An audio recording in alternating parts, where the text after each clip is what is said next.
धन्यवाद हो। मेमने की जीवन किताब के बारे में और जीवन किताब के बारे में थोड़ा आपसे मैं बात करना चाहता हूँ। अभी तक लगातार आपको मेमने की जीवन किताब में जो 6 तरह के लोग हैं उसके बारे में मैंने आपसे बात किया। अब जीवन किताब और मेमने की जीवन किताब के बारे में थोड़ा बात करना चाहता हूँ। हम उसके विषय में इस बाइबल में पढ़ेंगे। प्रकाशित वाक्य उसका 13वां अध्याय 8 वचन। पृथ्वी के वे सब रहने वाले जिनके नाम उस मेमने के जीवन की पुस्तक में लिखे नहीं गए जो जगत की उत्पत्ति के समय से घात हुआ है उस पशु की पूजा करेंगे, प्रार्थना करेंगे। प्यारे मसीह, इस वचन के लिए हम आप धन्यवाद करते हैं राजा। इस वचन को आशीष करना, इस वचन के द्वारा हमें समझाना प्रभु, क्योंकि जिसका नाम जीवन किताब में लिखा है वही उस जानवर की पूजा नहीं करेंगे। बाकी सब दुनिया के सारे लोग उस जानवर को नमन करेंगे, ऐसा लिखा है राजा। लेकिन जीवन किताब में जिसका नाम है वो उसको नमन नहीं करेंगे, वो सिर्फ आपको नमन करेंगे प्रभु। वो आपके बच्चे लोग हैं, आपके चुने हुए लोग हैं राजा। वो आपका दुल्हन है प्रभु कर कलाम हमें बताता है राजा। उसके बारे में हमें ध्यान करने के लिए हम पर अनुग्रह दया करना खुदा। पवित्र आत्मा हमारा गुरु जी इस वचन को हमें तोड़कर खिलाने के लिए प्रार्थना कर राजा, हमें समझाने के लिए प्रार्थना करते हैं। हमें अनुग्रह करना, दया करना, कृपा करना आपके हाथ में सब हैं। ये प्रार्थना यीशु मसीह के नाम से मांगते हैं, आमीन। पढ़ेंगे दोबारा। पृथ्वी के, देखो यहाँ पर पृथ्वी, कितना पृथ्वी हमारे लिए? एक ही पृथ्वी है। पृथ्वी की वे सब रहने वाले हाँ, जिनके नाम मेमने के जीवन की पुस्तक में लिखे नहीं। देखो लिखे, ये पूरे संसार के अंदर जिनके नाम उस जीवन किताब में लिखे नहीं गए, जो जगत की उत्पत्ति के समय से घात हुआ है उस पशु की पूजा। ये मेमना कभी घात हुआ है? यह धरती की उत्पत्ति के पहले वो क्या किया है? घात हुआ है। और दुल्हन का चुनाव कभी हुआ है? यह धरती की उत्पन्न पहले मसीह के अंदर दुल्हन को प्रभु ने चुना। इसी कलम बोलते, पढ़ेंगे इफिसियंस 1 अध्याय 4 वचन को पढ़ेंगे। देखो यहाँ पर हम देखते हैं मेमना जगत की उत्पत्ति से पहले से अगर मारा गया तो उसका दुल्हन को भी परमेश्वर ने जगत की उत्पत्ति पहले से उसने क्या किया है? चुन लिया है। अगर नहीं चुनता तो रोम क्रास 8:30 में नहीं कहता, जो पहले से ठहरा गए उसको हम लोग प्री डेस्टिनेशन बोलते हैं। पहले से ठहरा जाना, पहले से चुना जाना, एक कभी हुआ पृथ्वी के नेव डालने के पहले से कर कलाम बोलता है। पढ़ेंगे इफिसियंस 1:4 को। जैसा उसने हमें जगत की उत्पत्ति से, यहाँ पर भी क्या लिखा है? जैसा उसने हमें जगत की उत्पत्ति से पहले उसमें चुन लिया कि, मसीह में चुन लिया कि हम उसके निकट प्रेम में पवित्र और निर्दोष हो। देखो दुल्हन का काम दूल्हा से प्यार करना है, बराबर ना? हेलो, यहाँ पर क्या लिखा है? इसको वापस पढ़ने के वचन को। जैसा उसने हमें जगत की उत्पत्ति से पहले उसी में चुन लिया कि हम उसके निकट प्रेम में पवित्र और निर्दोष हो। हम हमारे दूल्हा राजा यीशु मसीह के साथ पवित्र रिश्ता में हम लोग कैसा होना चाहिए? निर्दोष और पवित्र होना चाहिए। हमारे रिश्ता में कोई गड़बड़ी होना नहीं चाहिए। लेकिन इसी बात को संत पौलुस बात कर रहा है। पढ़ेंगे हम लोग 2 कुरिन्थियन 11वां अध्याय उसका 3 और 4 वचन। परंतु मैं डरता हूँ कि, देखो पौलुस कहता है परंतु मैं डरता हूँ कि जैसे सांप ने अपनी चतुराई से, अच्छा उसके पहले से वचन पढ़ो। क्योंकि मैं तुम्हारे विषय में ईश्वरी धुन लगाया रहता हूँ, इसलिए कि मैंने एक ही पुरुष से तुम्हारी बात लगाई। तो हमारा पुरुष की तरफ पति कितना? एक ही। हमारा पति ही हमारा परमेश्वर है। कितना है हमारा पति? एक है। हमारा परमेश्वर कितना है? एक है। और उसके बाद कि तुम्हें पवित्र कुंवारी के समान मसीह को सौंप दो। मसीह को सौंपने के लिए इसने क्या किया है? बात ठहराई है। उसको बोलते हैं एंगेजमेंट, बोलते हैं मंगनी, बोलते हैं हम लोग, बराबर है? एक लड़की को एक लड़का से निश्चय करना। तो यहाँ बोलते हैं मैं तुम्हारे विषय में निश्चय किया है कि तुम्हें एक ही पुरुष को क्या करो? सौंप दो। और उसके बाद परंतु मैं डरता हूँ कि जैसे सांप ने अपने चतुराई से हवा को बहकाया, वैसे ही तुम्हारे मन में उस सिधाई और पवित्रता से जो मसीह के साथ होनी चाहिए कहीं भ्रष्ट न किए जाए। देखो, दुल्हन का प्रेम दूल्हा के साथ कैसा होना चाहिए? प्रेम में पवित्र और निर्दोष होना चाहिए। पति पत्नी के संबंध में ये होना चाहिए, नहीं तो तीसरा व्यक्ति शैतान घुस जाएगा बीच में और परिवार को बर्बाद कर देगा। आज मसीह और हमारा रिलेशन निर्दोष, निष्कलंक, पवित्र होना चाहिए। उस प्रभु के साथ हम लोग जो संबंध जोड़ते हैं, प्रार्थना करते हैं, दुआ करते हैं, उसके साथ चलते हैं, तो इस सारे चीज़ को हमारा प्रभु यीशु मसीह क्या करता है? हमको देखता है। मेरा दुल्हन धरती में है, मैं स्वर्ग में है। जैसा प्रॉफिट ने एक संदेश भी दिया है, स्वर्गीय दूल्हा और धरती का दुल्हन, इनका अनदेखी अदृश्य संबंध है। वो दिखता नहीं है, लेकिन उनका संबंध कैसा है? अदृश्य है। पति पत्नी के संबंध भी अदृश्य है। दुनिया को बता के उन लोग नहीं करते। पति पत्नी को प्रेम करता है, पत्नी पत्नी को प्रेम करता है, ये उनके आपस का प्रेम रहता है। अगर संसार में तुम्हारे पत्नी के साथ तुम्हारा प्रेम ऐसा नहीं है, तो स्वर्गीय परमेश्वर के साथ तुम्हारा प्रेम कैसा होगा? इसलिए पौलुस बोलता, मैं डरता हूँ। सर्प ने अपनी चतुराई से हवा को ऐसा बहकाया, उस आदम से उसको हटाकर उसको भ्रष्ट किया। ऐसा कहीं तुम्हारा विश्वास को, तुम्हारा प्रेम को, तुम्हारा संबंध को शैतान खराब करके न चले जाए। इसलिए वो क्या बोलता है? मैं डरता हूँ। और यदि कोई तुम्हारे पास आकर, बस तो यहाँ पर हम देखते हैं वो डरता करके बोलता है। क्यों? यहाँ पर हमारा प्रेम निर्दोष और निष्कलंक होना चाहिए करके परमेश्वर हमारे पास इंतजार करता है कि दुल्हन का प्रेम ऐसे ही होना चाहिए, निर्दोष और निष्कलंक। वो दुल्हन का प्रेम होना चाहिए। इसलिए परमेश्वर वो बताता है, क्या बताता है?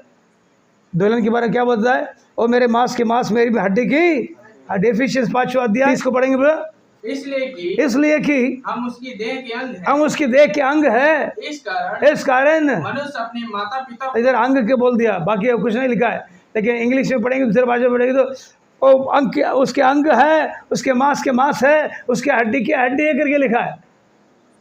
और उसके नीचे इस कारण मनुष्य अपने माता पिता को छोड़कर अपने पत्नी से मिला रहेगा और वे दोनों एक तन रहेंगे। ये होता है।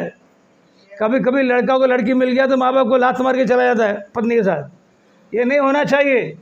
माँ बाप को छोड़ो, अपने परिवार के लिए तो अलग होना चाहिए पत्नी के साथ, लेकिन तेरे माँ बाप को सम्मान करना, उसको देखभाल करना तेरा फर्ज है। उसे बहुत से लोग ऐसे सोचते हैं कि अभी पत्नी मैं शादी कर लिया और भाई में लिखा है अलग हो जाना चाहिए, माता पिता अलग होकर अपने जीवन बिता रहे हैं। हाँ, तुम्हारे पारिवारिक जीवन में तुम अलग होना चाहिए, लेकिन तुम्हारे परिवार को, माँ बाप को संभालना तुम्हारा फर्ज है, ये तुम याद रखना चाहिए। लेकिन आज लोग उस बात को याद नहीं करते। विश्वासी लोग भी ऐसे ही है। प्रभु के लोग बोलते हैं, चर्च में जाते हैं, सब कुछ करने वाले लोग भी अपने माँ बाप का देखभाल नहीं करते, तो आपका जीवन आशीष में कैसा होगा? कभी हो नहीं सकता। इसलिए यहाँ पर लिखा है, ये किसके बारे में लिखा है? मेमने के जीवन किताब में बारे में लिखा है। और एक किताब है जीवन का किताब करके लिखा है। और एक आप पढ़ेंगे प्रकाश वाक्य 17 में 8 को पढ़ेंगे।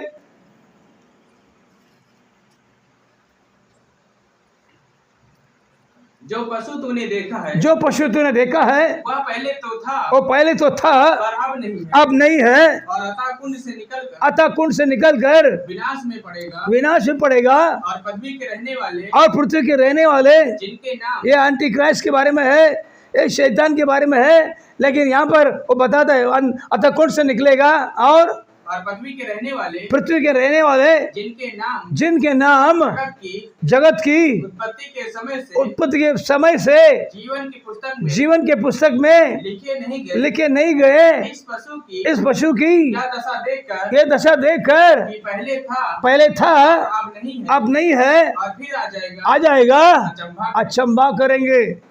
परमेश्वर कार्य को देखकर अचंभा नहीं करेंगे, लेकिन जानवर का काम को देखकर क्या करेंगे? अचंभा करेंगे। वो कौन करेंगे?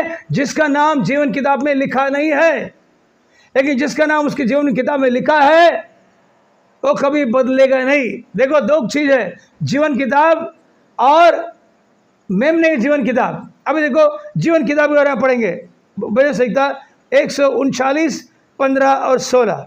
जब मैं गुप्त में बनाया जाता, हाँ, और पृथ्वी के नीचे हाँ स्थानों में रचा जाता था, हाँ, तब मेरी हड्डियां तुझसे छिपी न थी। उसके नीचे तेरी आंखों ने मेरे बेडोल तत्व को देखा है, और मेरे सब अंग जो दिन दिन बनते जाते हैं वे रचे जाने से पहले तेरे पुस्तक में लिखी हुई है। ये जीवन किताब है, इसमें सब लिखा गया है। इसमें लिखा हो चीज, अगर आपने गलती किया तो आपका नाम कट भी हो सकता है, आपने परमेश्वर विरोध में गलत काम किया तो आपका नाम कट हो सकता है, लेकिन एक बार मेमने की जीवन किताब में लिख लिया गया तो कभी वहाँ पर कट नहीं होगा, उसको ब्लॉट नहीं करेगा, उसको निकालेगा नहीं परमेश्वर। ये निकालेगा नहीं निकालेगा, हम लोग बाइबल से देखेंगे। आएंगे हम लोग निर्गम का किताब, उसका 32वां अध्याय 33 वचन पढ़ेंगे हम लोग। 33। हाँ, मूसा से कहा। देखो अभी मूसा का और यहोवा परमेश्वर का बात हो रहा है। हाँ पढ़ो। जिसने मेरे विरुद्ध पाप किया है उसी का नाम मैं अपनी पुस्तक में से काट दूंगा। परमेश्वर बोलता है अगर मेरा बच्चा, जिसको मैं विश्वास, मेरे साथ साथ चलने वाला बच्चा मेरे विरुद्ध में पाप किया, मेरे ऊपर अविश्वास किया, मेरे रास्ते भटक के चला गया, तो उसका नाम को मैं क्या करूंगा? जीवन किताब से काट दूंगा। जीवन किताब से वो काट सकता है, लेकिन मेमने की जीवन किताब में वहां पर हम देखते हैं परमेश्वर खुद आपके लिए मेरे लिए क्या किया? खून बहाया है। खून देखकर उसने आपको मेरे को खरीदा है।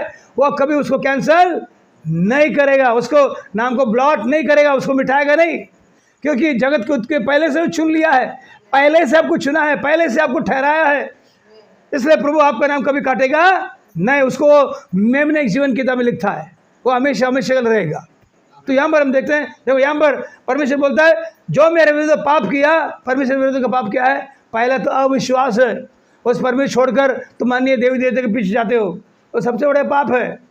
तो परमेश्वर बात को विश्वास नहीं करते, बाकी चीज़ को विश्वास करते, जादू टोना के पास जाते, मंत्र के पास जाते, बुआ बाबा के पास जाते, दिन देखते, नक्षत्र स्टार देखते, ये सब कर रहा है। लेकिन ये सब का विरोध में परमेश्वर का वचन बोलता है एक करने वाले मेरे विरुद्ध है, मैं इनको नाश करूंगा, ऐसा बोलता है परमेश्वर। राइट?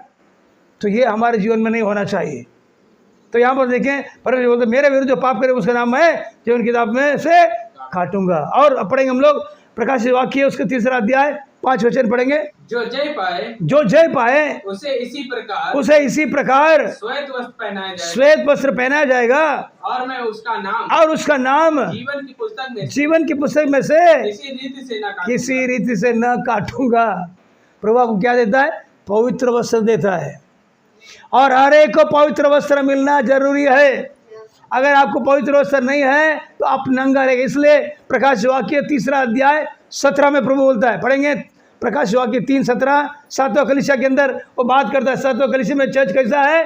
नंगा है, कंगाल है, अंधा है, ऐसे करके वहां पर बता रहा है। पढ़ेंगे वो कहता है कि मैं धनी हूँ। और चर्च बोलता है, चर्च क्या बोलता है? मैं धनी हूँ और धनवान हो गया हूँ, और मुझे किसी वस्तु की घटी नहीं, और यह नहीं जानता कि तू अभागा। अभी प्रभु बोलता है तू कैसा है, तेरे को ये मालूम नहीं। तू बोलता है मैं बहुत पैसा है, मेरे पास बहुत धन है। आज चर्चेस के अंदर क्या है? बहुत बड़ा धन है। आज रोमन कैथोलिक के पास पूरा दुनिया का बैंक उसके पास है। राइट? तो यहाँ पर परमेश्वर बोलता है तू दुनिया बैंक रख ले, लेकिन मैं तेरे को नहीं मिलेगा। मेरे पास आना है तो मेरे जीवन के अंदर आना तेरे को अवश्य है। राइट? तो यहाँ पर लिखा है जो जय पाए उसका नाम को मैं क्या नहीं करूँगा? नहीं काटूंगा। और पढ़ेंगे तो अभागा। देखो चर्च कैसा है? चर्च तू अभागा और तुच्छ और कंगाल और अंधा और नंगा है। 5 कंडीशन है चर्च का। आज के मसीह लोग के कंडीशन यही कंडीशन है, आज के चर्च के अंदर यही कंडीशन है। इसलिए भाई ब्रैनम के द्वारा 7वां कलीसिया के जो मैसेंजर है, यहाँ पर हम देखें 7वां चर्च में ये मैसेंजर के द्वारा परमेश्वर क्या किया? उस दुल्हन को बाहर निकाल दिया। क्या किया उसने? चर्च से बाहर निकाल दिया। चर्च से पवित्र में जाएगा, लेकिन दुल्हन पवित्र में नहीं जाएगा। उसको प्रभु ने अलग निकाल दिया। उसको बोला अभी मैं तुमको चर्च नहीं बोलूंगा, और तुम कौन है? मेरा दुल्हन है। You are the bride of church, bride church. तो मैं दुल्हन की कलीसिया है और तुम मेरा दुल्हन है, मैं भी तुमको चर्च करके नहीं बुलाऊं करके परमेश्वर बोल दिया। इसका मतलब वो दुल्हन के परमेश्वर क्या करता है? प्यार करता है। वो अपने दुल्हन को लेने के लिए आने वाला है। उसके लिए आप मेरे को तैयार होना जरूरी है। तो यहाँ पर देखते हैं ये 7वां कलीसिया का कंडीशन कैसा है? अभागा, तुच्छ, अंधा, नंगा और कंगाल है। ये 5 कंडीशन चर्च का कंडीशन आज है। इसलिए परमेश्वर बोलता है मैं तुझे सम्मति देता हूं। पढ़े, हाँ, मैं तुझे, अभी परमेश्वर बोलता है इसलिए मैं तुझे सम्मति देता हूं, क्योंकि चर्च से प्रभु प्यार करता है, चर्च के लिए अपनी जीवन दिया उसने। सर क्या बोलता है? मैं तुझे सम्मति देता हूँ कि आग में ताया हुआ सोना मुझसे मोल ले ले। सोना क्या है? विश्वास को दर्शाता है। आपका विश्वास कैसा होना चाहिए? परखा हुआ विश्वास। अविश्वास में आ गया तो आपका परीक्षा होगा। अगर परीक्षा नहीं होगा आपको पास होना पड़ेगा। अगर पास नहीं हुआ तो प्रभु आपको छोड़ देगा। क्योंकि परमेश्वर बच्चे लोग जय पाने वाले लोग रहेंगे, वो पीछे नहीं हटेंगे, वो निकम्मे नहीं रहेंगे। वो बोले नहीं मैं विश्वास करता हूँ मेरा प्रभु मुझे छुड़ाएगा, वो मुझे चंगा करेगा। ऐसा विश्वास में क्या करे? वो आगे बढ़ेगा। पढ़ेंगे तू धनी हो जाए और श्वेत वस्त्र ले पहन कर तुझे अपने नंगेपन की लज्जा न हो। इसलिए वहां पर हम लोग पढ़े, वो क्या देगा आपको? जो जय पाए उसे मैं क्या दूंगा? सफेद वस्त्र दूंगा। सफेद वस्त्र किसको दर्शाता है? पवित्रता को दर्शाता है, धार्मिकता को दर्शाता है। राइट, ये दुल्हन को चाहिए। इसलिए प्रकाश वाक्य 19:7-8-9 में लिखा है दुल्हन ने अपने आप को श्रृंगार कर लिया, उसको श्वेत मलमल चमकदार वस्त्र दिया गया। वो धार्मिकता का वस्त्र है। वो कैसा वस्त्र है? श्वेत मलमल का वस्त्र है। पढ़ेंगे 19 में 8 पढ़ेंगे। उसको शुद्ध और चमकदार महीन मलमल पहनने का अधिकार दिया। कौन पहनते हैं? राजा लोग पहनते हैं। ये कौन है? रानी है। ये रानी कौन सा वस्त्र दिया गया है? राजकीय वस्त्र दिया गया। रॉयल का वस्त्र किया, राजा का वस्त्र दिया गया है, राजकीय वस्त्र दिया गया है। इसलिए वो उसका नंगापन उसको दिखाएगा नहीं। अगर आप प्रभु के पास नहीं आए, प्रभु ने आपको नहीं चुना तो आपको वस्त्र मिलेगा नहीं। प्रभु एडवाइस तो करता है, तसल्ली उनको क्या बोलता है उसको? मैं तुझे सम्मति देता हूँ। एडवाइस कर रहा है लेकिन चर्च लेने को तैयार नहीं है। इसलिए बिना तेल का वो उधर से चला गया, मूर्ख करने किधर चला गया? स्वर्ग के दरवाजे तक चला गया, लेकिन अंदर जा नहीं सका। तो यहाँ पर देखते हैं प्रभु बोलता है, अभी 3-5 को दोबारा पढ़ना प्रभु। जो जय पाए उसे इसी प्रकार श्वेत वस्त्र पहनाया जाएगा और मैं उसका नाम जीवन की पुस्तक में से किसी रीति से न काटूंगा। प्रभु ने बोला मैं नहीं काटूंगा। उधर बोला जो मेरे विरुद्ध पाप करता उसको मैं नाम को काट देगा बोला, लेकिन यहाँ पर बोलता मैं उसको नहीं काटूंगा। और पढ़ेंगे प्रकाश वाक्य 20-15 को पढ़ेंगे 20 में 20वां अध्याय 15 वचन। और जिस किसी का नाम जीवन की पुस्तक में लिखा हुआ न मिला वो आग की झील में डाला गया। ओके, तो जीवन किताब में अगर आपका नाम नहीं है तो आग में झील क्या है? दूसरा मृत्यु है। व्हाइट थ्रोन जजमेंट में जब प्रभु खड़ा रहेगा, सिंहासन बैठा रहेगा, सबका न्याय होगा। और जिसके पास वो चीज़ नहीं है उसको प्रभु क्या करेगा? अग्नि की झील में डाल देगा। वो क्या है? दूसरा मृत्यु। लेकिन वो मूर्ख कन्या को परमेश्वर दया करता है, क्योंकि 1000 साल के राजकरण में दुल्हन जाएगी, वो नहीं आएगी, लेकिन उपद्रव काल के समय में वो क्या करेगा? प्रभु के लिए मरेगी, उस नाम के लिए खड़ी रहेगी। एंटी क्राइस्ट बोलेगा तू वो नाम को इनकार कर, ये बोले नहीं इनकार नहीं करेगा करके प्रभु के लिए मरेगी वो। उस समय परमेश्वर का आत्मा उसको अभिषेक प्रभु देता है। राइट, इसके लिए उसको आखिर में व्हाइट थ्रोन जजमेंट के टाइम में धार्मिकता के स्थान में लेके आकर उसकी विश्रांति के लिए परमेश्वर भेजता है। परमेश्वर का अनुग्रह हो, दया हो। तो वापस पढ़ेंगे तो 20-15 को। और जिस किसी का नाम जीवन की पुस्तक में लिखा हुआ न मिला वो आग की झील में डाला गया। तो यहाँ पर हम देखते हैं जीवन किताब में है, उसका नाम कट हो सकता है, कैंसिल हो सकता है, सब कुछ हो सकता है। और एक वचन पढ़िए 22-19 को पढ़ेंगे। प्रकाशित वाक्य 22 अध्याय 19 वचन। यदि कोई इस भविष्यवाणी की पुस्तक की बातों में से कुछ निकाल डाले तो परमेश्वर वो जीवन के वृक्ष और पवित्र नगर में से जिसका वर्णन इस पुस्तक में है उसका भाग निकाल देगा। किसको? जो वचन में निकालता है, जोड़ता है। आज बोल रहा है हम नया बाइबल लेके आएंगे, बोलते ये बाइबल बहुत 2000 साल हो गया, ये चुना हो गया, बोलता है अभी क्या करेंगे, नया बाइबल लेके आ करके हम बोलते हैं पोप साहब बता रहा है। तो यहाँ पर हम देखते हैं परमेश्वर वचन में बताता है कि इस जीवन किताब में से कोई जो काटेंगे नहीं, निकालेंगे नहीं, जोड़ेंगे नहीं, कुछ नहीं करेंगे। अगर किया तो उसका भाग को परमेश्वर क्या करता है, इस जीवन किताब में से निकाल डालेगा। लेकिन आपको मैं बताना चाहता हूँ, अगर आप जीवन किताब में है, मेमने की जीवन किताब में आपका नाम कभी काटा नहीं जाएगा, याद रखिए। और उसके लिए एग्जाम्पल क्या है, आपको कौन सा रोल परमेश्वर देता है, हम पढ़ेंगे, उसके बारे में पढ़ के हम खत्म करेंगे। आएंगे हम लोग 1 कुरिन्थियों 6वां अध्याय 2 और 3 वचन। 1 कुरिन्थियों 6वां अध्याय 2 और 3 वचन। क्या तुम नहीं जानते कि पवित्र लोग जगत का क्या करेंगे, न्याय करेंगे। और पढ़ेंगे, इसलिए जब तुम्हें जगत का न्याय करना है तो क्या तुम छोटे से छोटे झगड़ों का भी निर्णय करने की योग्य नहीं। ऐसा पूछता है। हमारे बीच में कुछ होता है तो हम लोग अन्य जाति के पास नहीं जाना नहीं चाहिए। तुम लोग तो स्वर्ग का न्याय करोगे। और मुझे लगता है पहला वचन पढ़े 1 कुरिन्थियों 6वां अध्याय 1 से पढ़े। क्या तुम में से यीशु का यह विवाह है, हाँ, कि जब दूसरे के साथ हाँ झगड़ा हो, हाँ, तो फैसले के लिए हाँ अधर्मियों के पास जाए और पवित्र लोगों के पास न जाए। वो किधर भागता है? अधर्मी के पास भागता है न्याय के लिए। धर्मी के पास जाना चाहिए, प्रभु के लोगों के पास जाना चाहिए, वो आपको न्याय करके समाधान लेकर आएगा। लेकिन किधर भागता है? अधर्मी के पास भागेगा। वे मेरा आदमी मेरे को सपोर्ट करेगा, राइट। लेकिन परमेश्वर बोलता है ये ऐसा नहीं चलेगा। उसके बाद नीचे, क्या तुम नहीं जानते कि पवित्र लोग जगत का न्याय करेंगे। इसलिए जब तुम्हें जगत का न्याय करना है, हाँ, तो क्या तुम छोटे से छोटे हाँ झगड़ों का भी निर्णय करने के योग्य नहीं। ऐसा वहाँ पर संत पौलुस बात। इसका मतलब आप राजा के साथ सिंहासन में बैठकर आप क्या करोगे? न्याय करोगे करके यहाँ पर लिखा है। आप स्वदूत का न्याय करोगे। नीचे और एक वचन पढ़ो। क्या तुम नहीं जानते कि हम स्वर्गदूतों का न्याय करेंगे। हम किसका न्याय करेंगे? स्वर्गदूतों का न्याय करेंगे।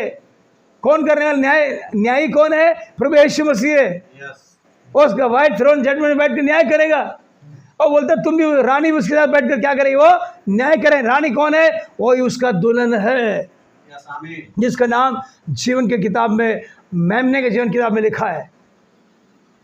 और क्वेश्चन पढ़ेंगे और प्रकाश वाक्य 3 अध्याय 21 वचन।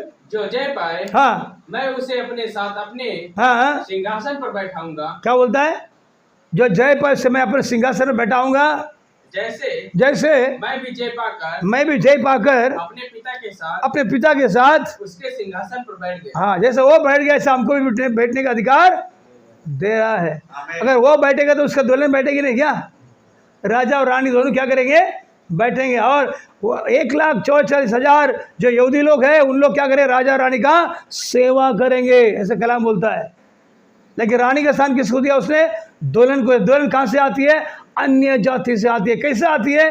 पहले से ठहरा गया, पहले चुने लोग इसके अंदर आते हैं, बाकी लोग नहीं आते। जिसका नाम जीवन किताब में, मैंने किताब में लिखा है, वो इसके अंदर आ रहे हैं। आज आपको मेरे के लिए परमेश्वर ने मौका दिया है, उस मौका को हम लोग छोड़ना नहीं चाहिए। और एक वचन पढ़ेंगे, देखो पौलुस कितना धैर्य के साथ बोलता है।